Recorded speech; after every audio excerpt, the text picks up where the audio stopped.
लेकिन चुनाव लेते समय ठीक प्रकार का चुनाव हो, इसका भी ख्याल कुलपतियों को करना पड़ता है। और मैं आशा करता हूं कि जिस प्रकार की स्थिति गोरखपुर में निर्माण हुई है, उस प्रकार की स्थिति बाकी जगह पर न होते हुए शांततापूर्ण ढंग से छात्रों के चुनाव होने चाहिए। छात्रों का जो अधिकार है वह ठीक प्रकार से उन्होंने उपयोग में लाना चाहिए। लॉ एंड ऑर्डर के संबंध में अब मुझे राज्यपाल बनकर 4 वर्ष और 2 महीना पूरा हो गया। मैं उस समय पर जो स्थिति है उसका आकलन करते हुए बताता रहता हूं। और आज का आपका जो प्रश्न है, लॉ एंड ऑर्डर स्थिति क्या है? लॉ एंड ऑर्डर स्थिति सुधर रही है।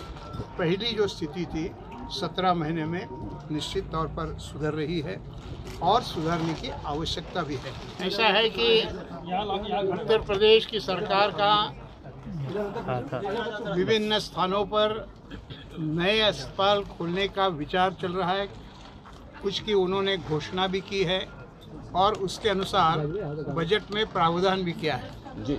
अब ये होने के बाद भी ऐसा बहुत बड़ा क्षेत्र बच जाता है कि जहां प्राइवेट हॉस्पिटल्स आए तो स्वागत योग्य होगा कि उत्तर प्रदेश की सरकार का भी केवल कैंसर के लिए इस प्रकार का अस्पताल नहीं था।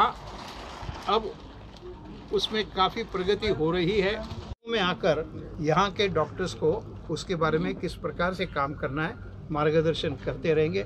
इस प्रकार का MOU टाटा के साथ हुआ है, उस प्रकार की गतिविधियाँ प्रारंभ हुई है और आने वाले कुछ दिनों में ही यहाँ का उत्तर प्रदेश सरकार का कैंसर का अस्पताल शुरू होगा।